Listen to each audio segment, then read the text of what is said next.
Hi, everyone. Good They afternoon. have our faces? Hello. Welcome. Hello. If you'd like, you can go ahead and put your name and organization in the chat.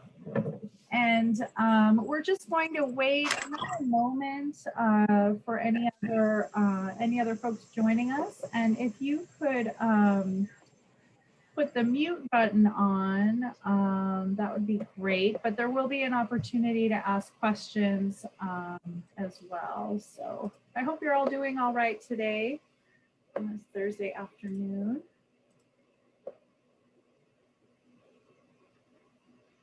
It's great to see familiar faces as well as folks that I haven't met yet. So.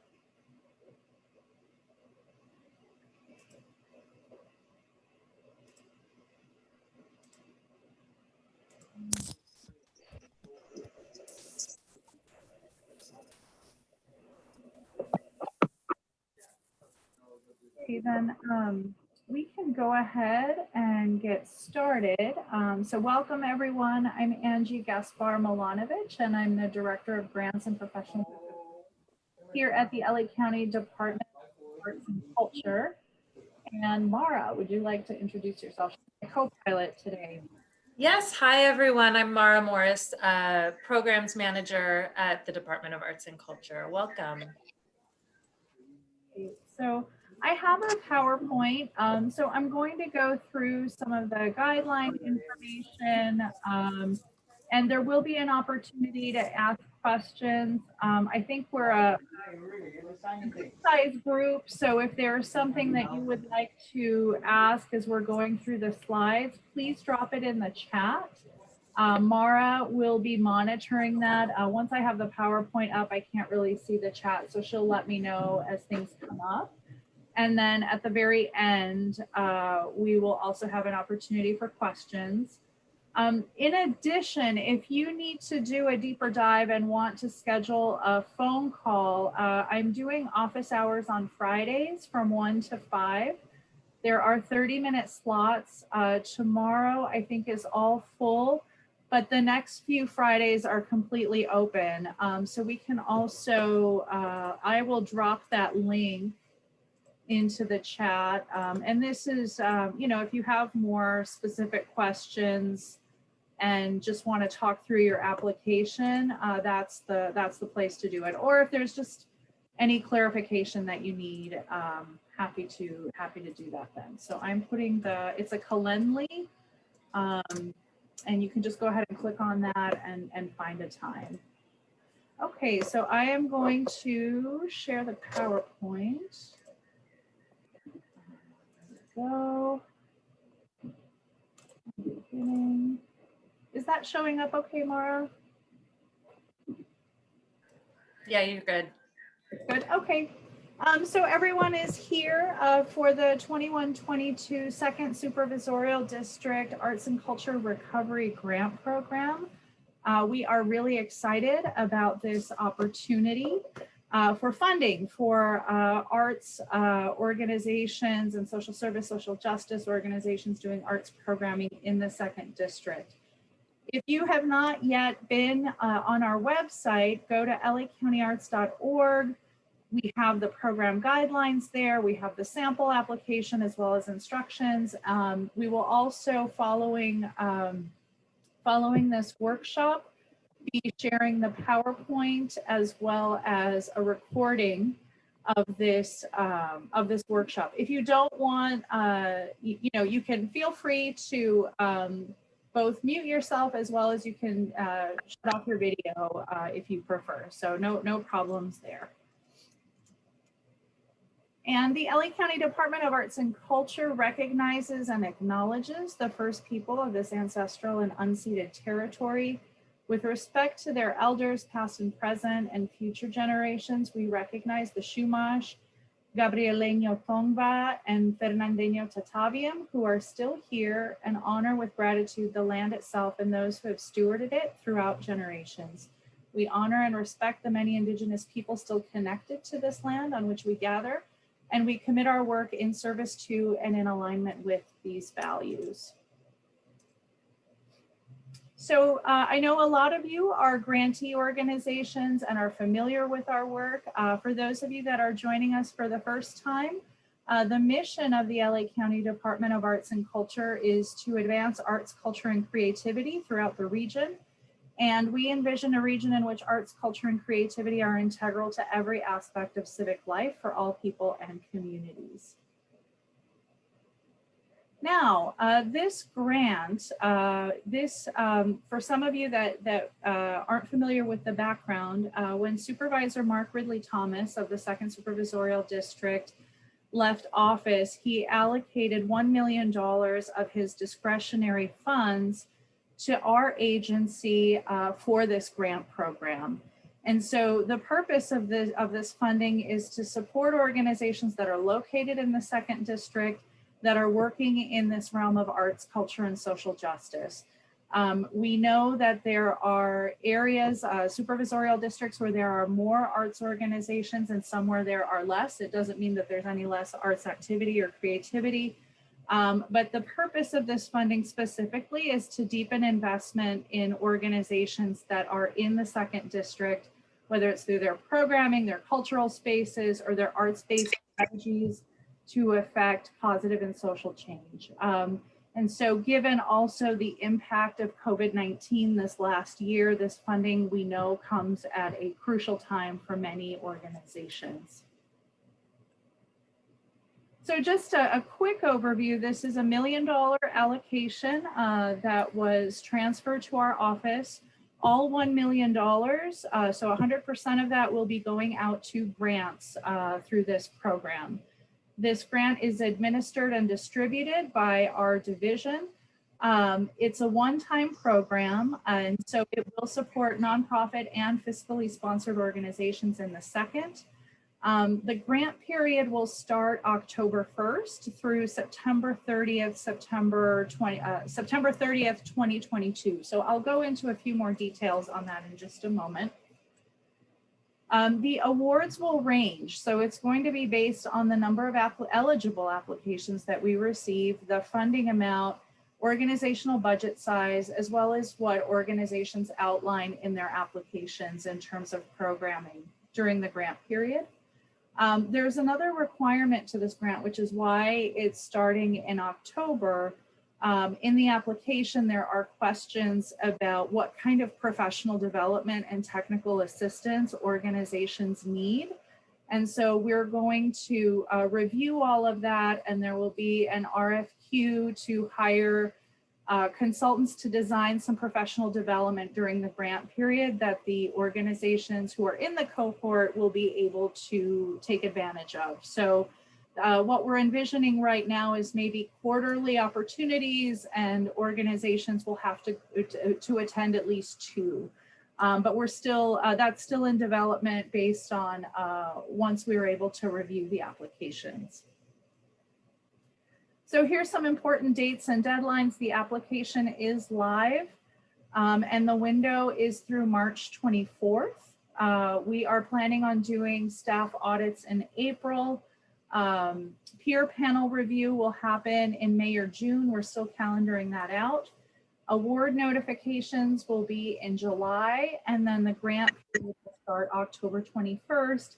And by then we hope to have a schedule of the professional development that will be available to the grantee cohort. Any questions so far?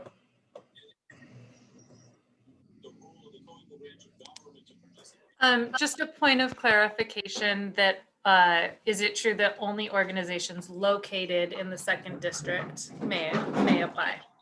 Yes, and I'll go through the eligibility requirements in more detail in just a moment. Thanks, Mara.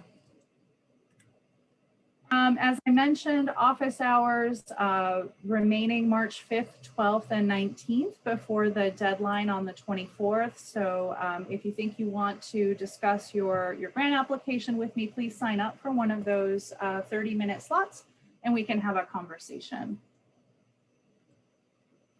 Okay, so in terms of the eligibility requirements, the applicants must meet all of the eligibility requirements in order to be eligible. So in terms of what that means, you do have to have tax exempt status as defined by the IRS. So, and nonprofit or fiscally sponsored organizations must be physically located and operating within the second supervisorial district. If you're not sure if your organization is in the second district, in the guidelines and on the website, we have a link where you can check that. Once the applications come in, we will also be double checking. There are no exceptions to this requirement. This is specifically for organizations operating within the second supervisorial district. Fiscally sponsored organizations are eligible. However, you must possess a Model A membership agreement to sponsor. And we'll also submit a copy of the agreement or verification letter from the sponsor with the application. In addition to being in the second district, you're also primarily serving second supervisorial district residents. And organizations must have arts programming budgets of less than $15 million prior to when the pandemic started. So I hope this gives you the idea that organizations are located in the second, and this is also for small and mid-sized organizations. It's really about strengthening the work that these organizations do. You also have to have active status and provide the most recent statement of information, PDF, from the California Secretary of State. I will go into a little bit, I'll show more detail on this requirement. And at least 2 years of demonstrated arts programming. So that doesn't mean you have to have been a 501c3 nonprofit for 2 years or that you have, or a fiscally sponsored Model A for 2 years. You should, though, have at least 2 years of programming, even if it was before having either of those statuses. And then also, you are committing to at least 2 peer learning engagement opportunities for capacity building and peer exchange with the funded cohort during the grant period. And again, this is something that we will develop after we review the applications. And we'll have more information on specific dates and how this will work by the time the grant period starts in October. Are there any questions so far in terms of eligibility? Yeah, I will raise up one question. Is this available for school arts programs? No, schools are not eligible for this program, and I'll go into the ineligible organizations next. Also, there's a question about why the professional development workshops are being required. This was part of when funds were allocated to us. This was one of the wishes of the supervisor. That in addition to funding, there's an opportunity for technical, capacity building and technical assistance. And then the last question at the moment is, I think what this speaks to is an organization that has multiple locations. Would that be a trigger to be ineligible, or if they focus their application on the one physical location that is in the second district, is that acceptable? That's a great question. Basically, the 990 has to have the main address, the headquarters in the second district. So I know that there are organizations with multiple locations, but it has to be that the headquarters is in the second. Okay. And then in terms of organizations that are not eligible to apply, nonprofit or fiscally sponsored organizations located outside of the second district, large budget organizations with arts budgets over 15 million are also not eligible. For-profits, organizations whose primary mission is to raise funds, individual artists, educational institutions that lead to a degree or diploma, including but not limited to private or public schools, colleges, and universities. This includes departments and programs therein, except for arts organizations that may be operating on a campus but possess a separate 501c3 status. Municipal or county government agencies and departments are not eligible for this funding. And any organization that is suspended status with the California Secretary of State at the time of application is not eligible. Are there any questions here?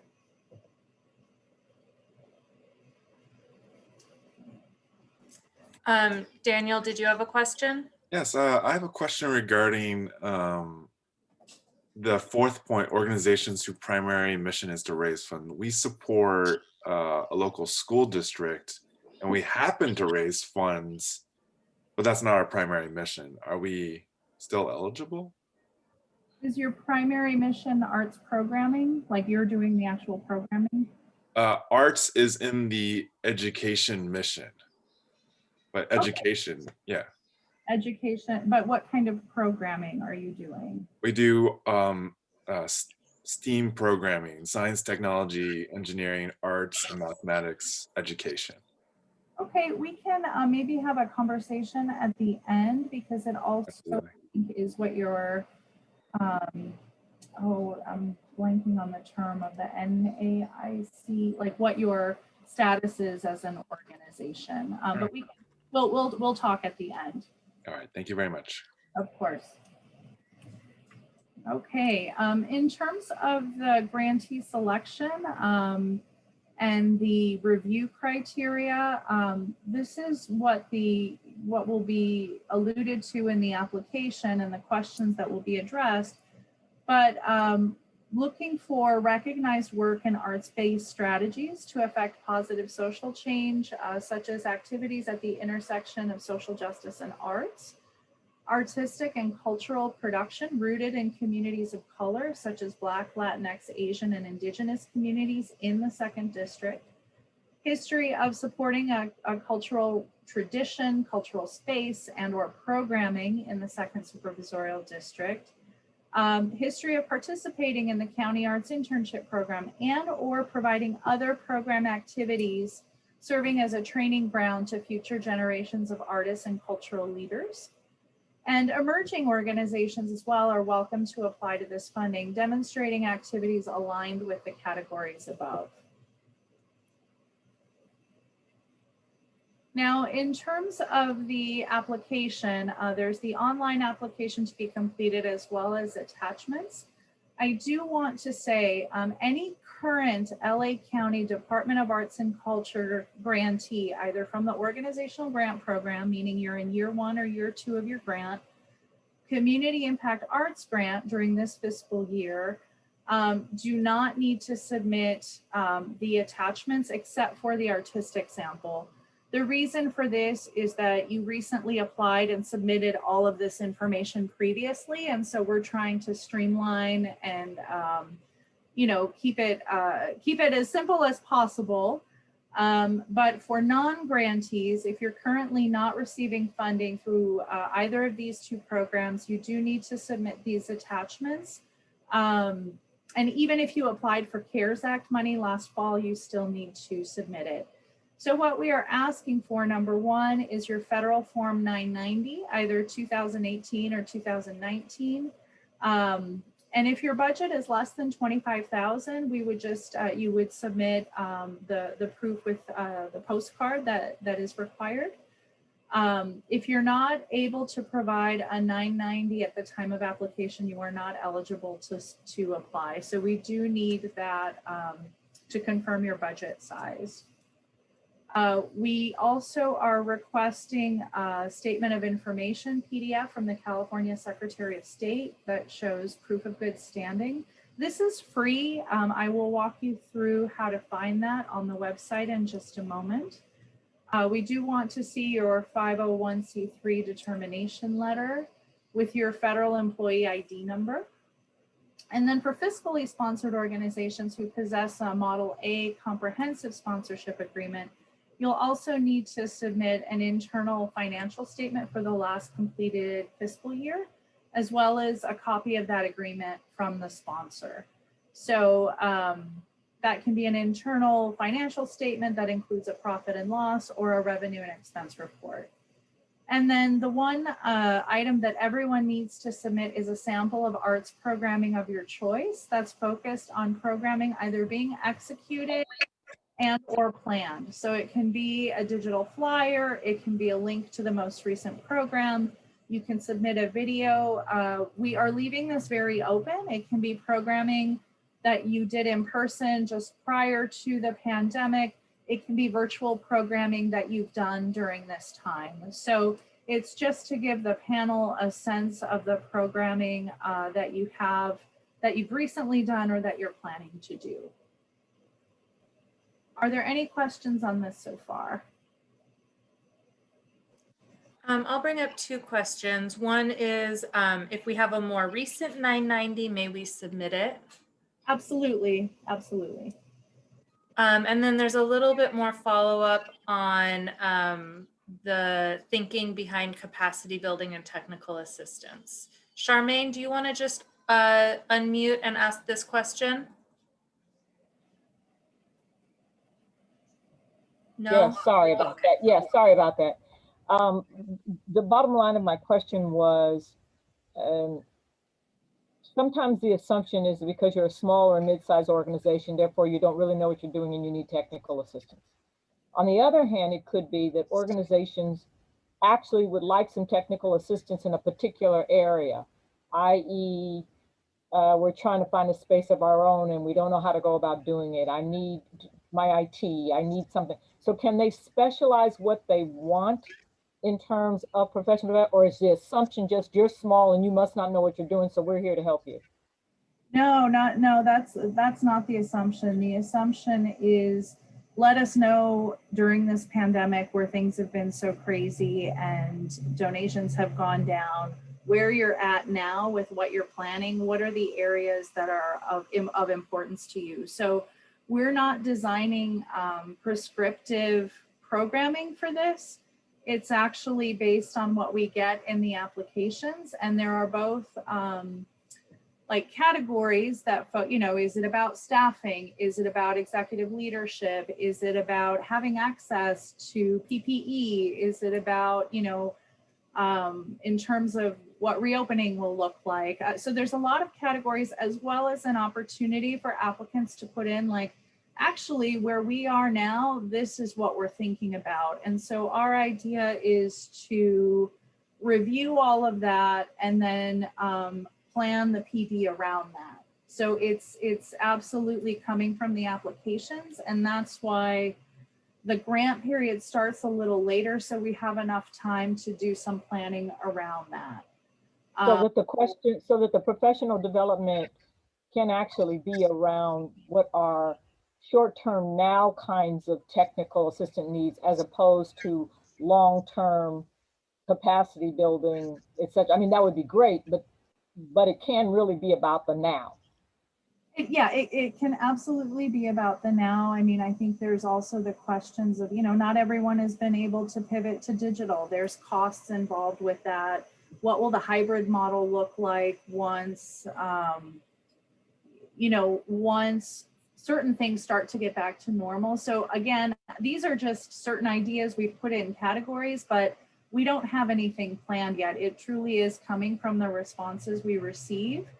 And again, from the second supervisorial district, it was also about this opportunity to build deeper relationships among organizations in the second district, of both arts organizations as well as social service, social justice. So like that peer connection and networking is also a part of this.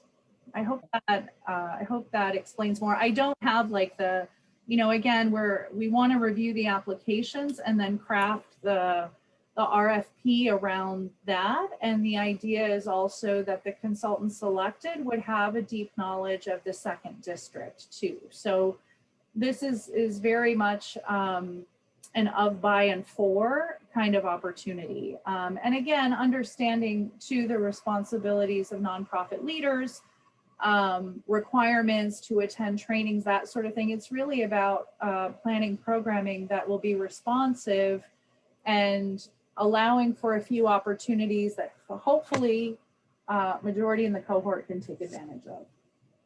Thank you, very helpful. Sure. Okay, I think we went through these. Okay, so this question, and this is in the application instructions online. We have both the guidelines and then kind of how to get to some of our required attachments. So if you haven't done this before, you are going to click on this website.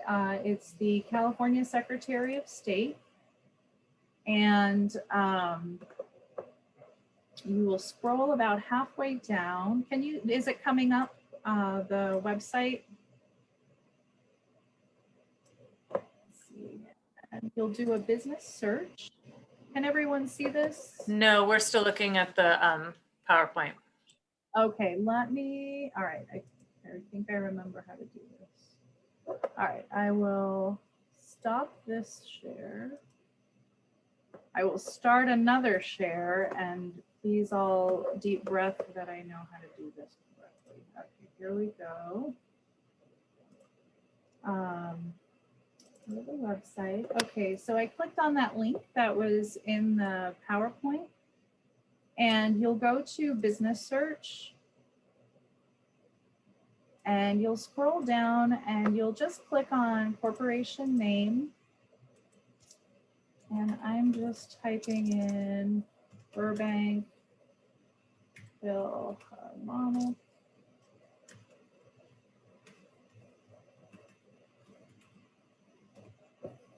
We'll do a search. And this is what comes up is you see the entity number, you see that it's active, and you see the entity name. You're going to click on that name. And then these are updated every 2 years. So you'll see the SI Statement of Information Complete for 2020. You'll click on this PDF and you're going to download it, and then you're going to upload it with your application. So there's no cost to you to include this with your application. And it's just, there's just a bit of a delay in showing the PDF here, but that's basically the process, and it's in the application instructions. So we'll stop sharing, and then I will reshare the PowerPoint. Okay, is it back to ending? Yes. Thank you, Mara. Now, in terms of eligible expenses, this is really about general operating support to support what organizations need. In the application, you're not submitting a budget with the application. We are asking you kind of where you think you most need funding. But general operating support is absolutely a core part of this grant application. What else can that mean? That can mean artistic program, educational program, staff salaries and benefits. It can be your artist contractor fees. It can be your facilities costs. It can be equipment, telecommuting and home office costs, communications costs, development, fundraising expenses, remote educational exhibitions or programming, online distribution of creative content. It's not limited to this. This is simply to give you an idea of the kinds of things you can use funding for. The only caveat is the eligible expenses are between October 1st, 2021 and September 30th, 2022 in the program. And so again, here's some more categories of rent, payroll, utilities, insurance, accounts payable, PPE, inventory, other. So it's a very broad category. And so it's just to get us an essential idea of what you're planning on using the funding for. So ineligible expenses, these are very specific. Damages covered by insurance, expenses that have been or will be reimbursed under any federal program, reimbursement to donors for donated items or services, workforce bonuses other than hazard pay or overtime, This won't cover severance pay, legal settlements, competition entry fees, nothing for out-of-state travel expenses or capital expenditures. This isn't for trusts or endowment funds. This does have to, the funding must be used in the second district and only during the grant period. So are there any questions on this?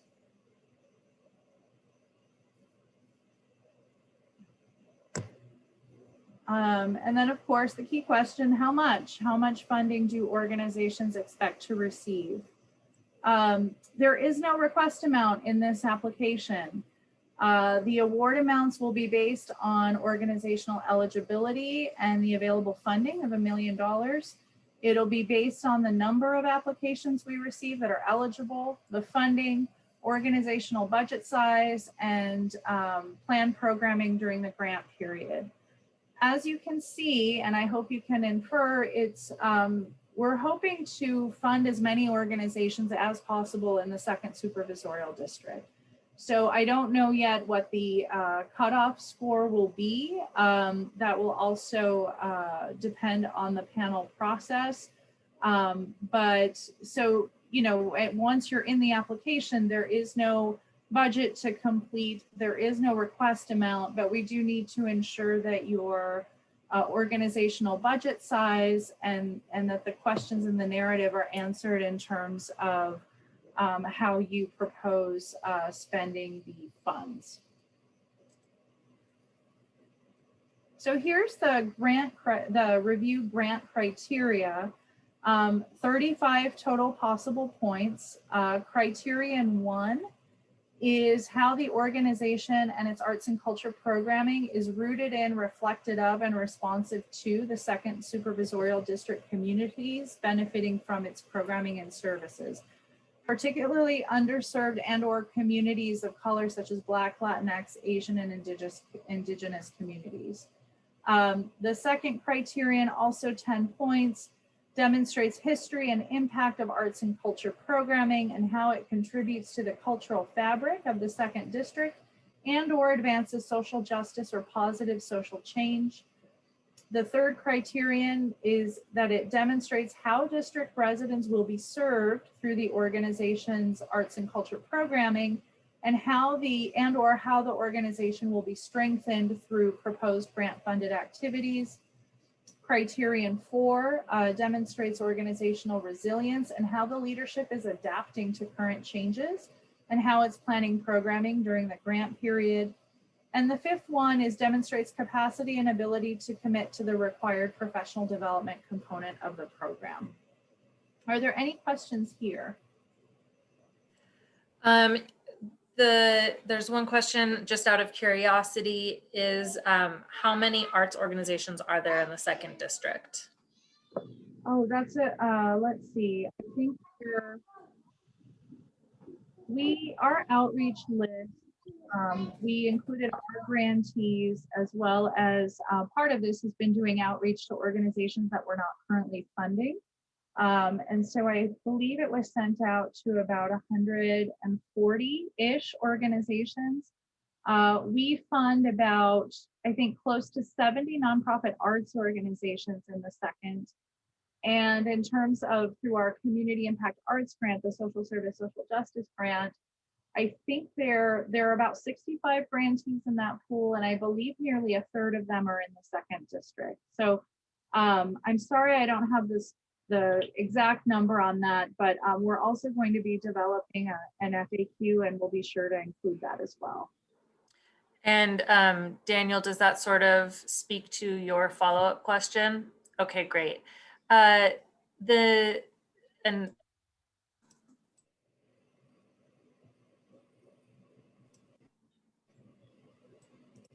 that it, Mara? For now, yes. For now, okay, thanks. Sorry, it's so hard not to be on this and not see anybody because the power came up. Okay, so quick breath break. Let's see, I'll move into now, it's kind of the mechanics of the application itself for those of you that aren't familiar with it, and then we can take more questions.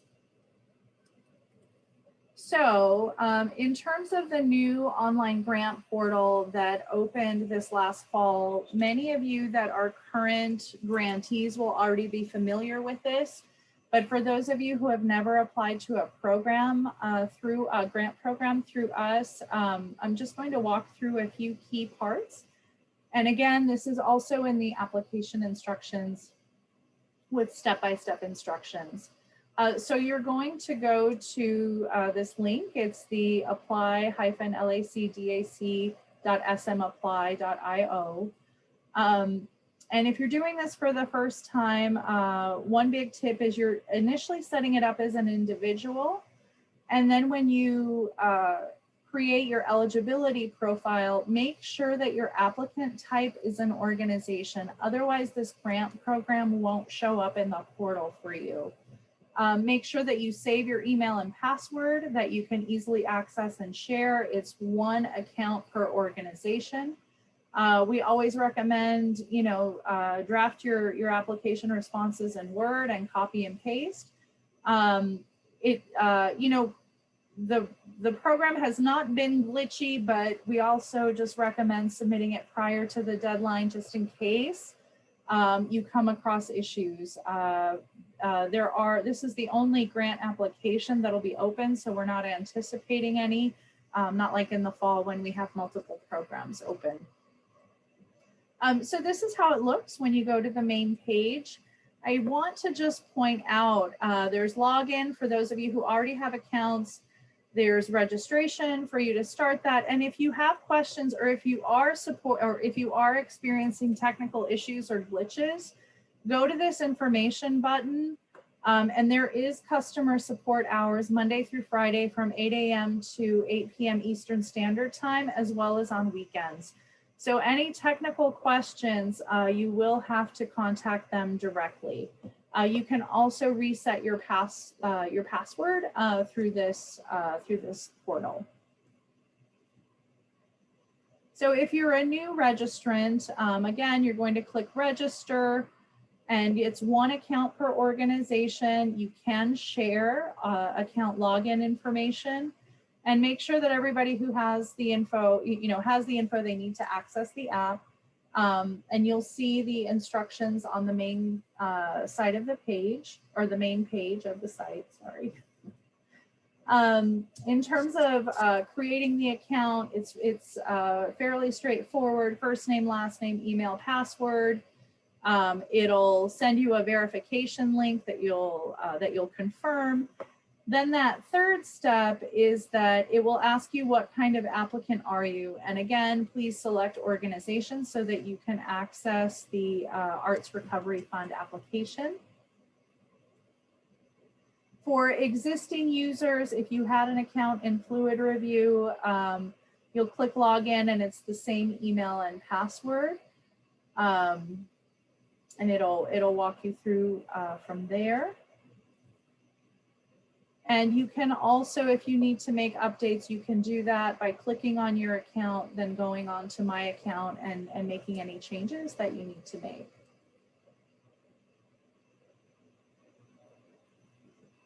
And you can also change your password under my profile.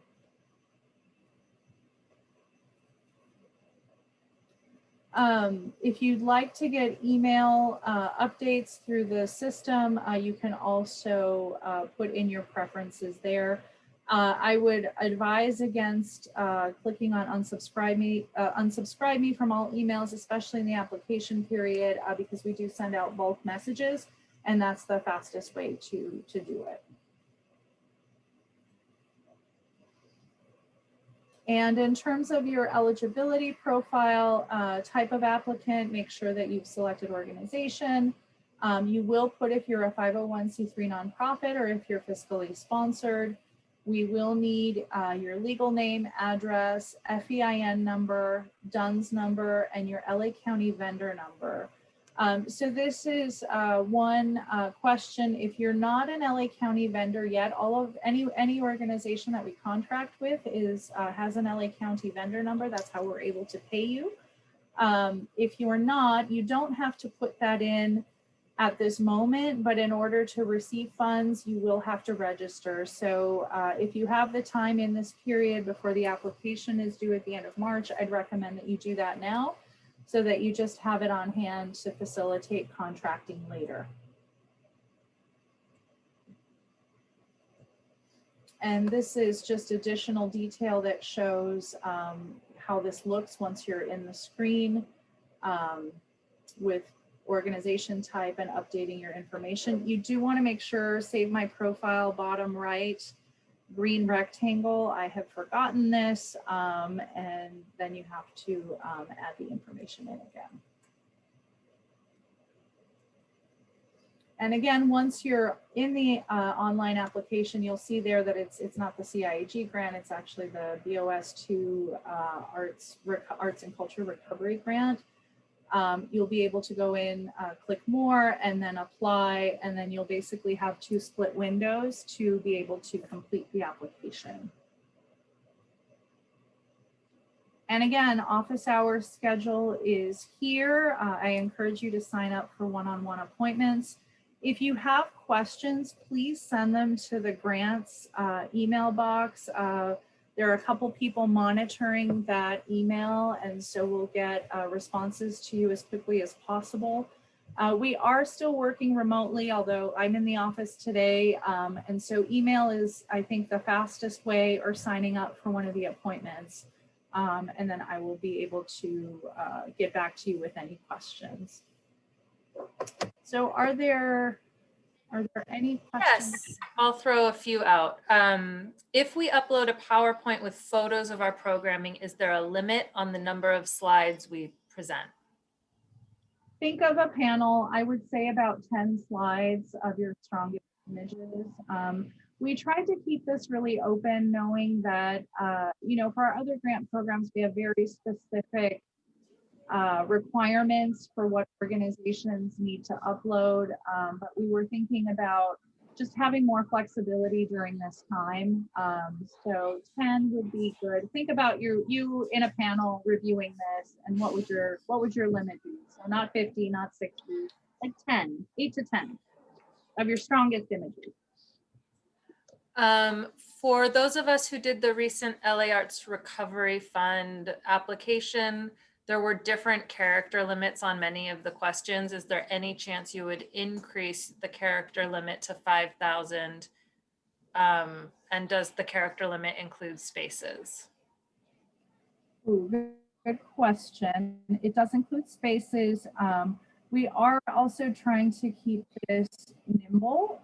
So we're not going to increase the character limit. It's about being as succinct as possible. Also, for the panelists that are reviewing the information. What is a DUNS number?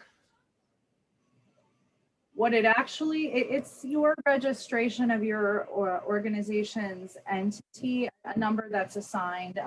There's your FEIN number, and your DUNS number to register is free. I think it's Duns and Broad Street, and I believe we have that link in the application instructions. This question I'm just going to read off. It's another artistic sample question. Can you confirm that we are only able to submit one artistic sample? So meaning we cannot submit something for every category, such as an artistic file, a hyperlink, recommendations, Just etc. one artistic sample, your strongest artistic sample. And again, this program is open to current grantees and also organizations that have not, fiscally organizations that have not accessed our funding before. And so we wanted to make it as accessible as possible. So send your strongest piece. And again, it can be a flyer, it can be a YouTube video, a link to a YouTube video. Just make sure if you upload a YouTube link that you have it on a PDF and that the link is working. And that it's working in May, June, or April, May, when we have the panels. Thank you, because you just answered another one of the questions. Will there be a chance for advanced site visits between the deadline and the panel meeting? No, this also during a pandemic, there won't be an opportunity for site visits. I think this is something that we've done with our organizational grant program, as well as Community Impact Arts Grant, also our internship. We've been doing virtual site visits. But unfortunately, I think for now, with the vaccine rollout, as well as the capacity of panelists to conduct site visits is limited. Can the funding be utilized for more than one arts program for the same organization? Absolutely. Absolutely. So if you want this to support a few of your programs, just list them in the application. And those are all the questions that have come in, unless if I missed one of your questions, please unmute yourself and speak up now. Any questions?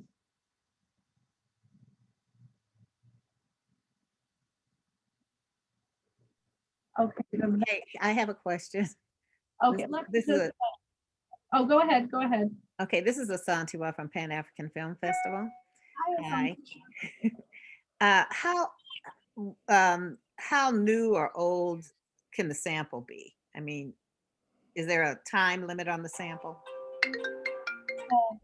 Hoping kind of within the I mean, we didn't put a time limit specifically just because of the inherent challenges this last year, but you know, either something from recent programming, you know, within the last year, or even something that you have planned in the coming months that will also show sort of how you know, how you've pivoted during the pandemic.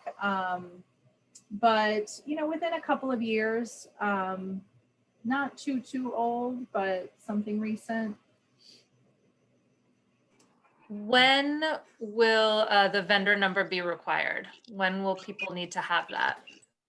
If you are awarded funding, which you would find out in July, contracting would happen shortly after that. You do need the you do need the vendor number in order for us to encumber the money to your organization. So you have some time, but it is also, if you sign up now on the county site, you get it within about a week. And so it's just, it would be easier to have on hand. So then when we do contracting, we don't have to reach out to you and ask you what your vendor number is. Other questions?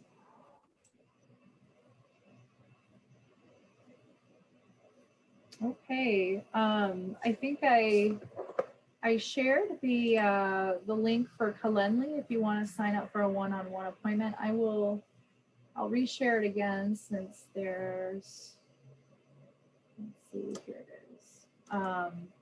So feel free either to call me or on that day I will call you. And if you have specific questions and you want to add them in the appointment, feel free.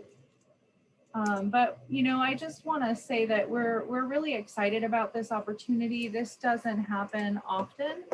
The last, you know, that an allocation of this size to support organizations in a district is a real opportunity, and we're hoping to fund as widely as possible. But I know that this is also for organizations that have done work in the second, but they're located somewhere else. I know this is disappointing, but this is really an opportunity to have general operating funds unrestricted for organizations in the second. And there's a question. Yes, because we aren't submitting a budget, we're expressly and exclusively saying what we're using the funds for in the narrative. Yes. So we will, once awards go out as part of the contract, we may have a simple budget of once you know your award amount, that you can then further define what funds will be used for. So it'll be a narrative question as well as some check boxes in terms of how you plan on using the money. There's just one last question about your office hours tomorrow. Is there a way to confirm appointment times? I have, I think you, with Kalenly, you'll get a confirmation, and then, because as I have been getting, they just show up on my calendar.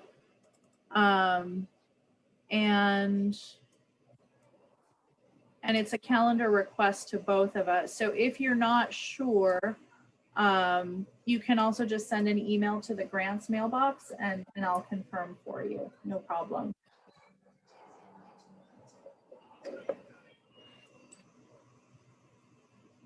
Okay, any other questions? I thank you for your time. Encourage you to apply to this opportunity. It is a one-time opportunity, so make sure to throw your hat in the ring. And if other questions come up, just let me know. And I'm happy to have a conversation with you on that. So with that, thank you for your time. This will be up on the website, and again, we look forward to reviewing the applications and seeing what work you're planning. I know it's been a very challenging time, and we're, it's a privilege to be able to offer this kind of support. So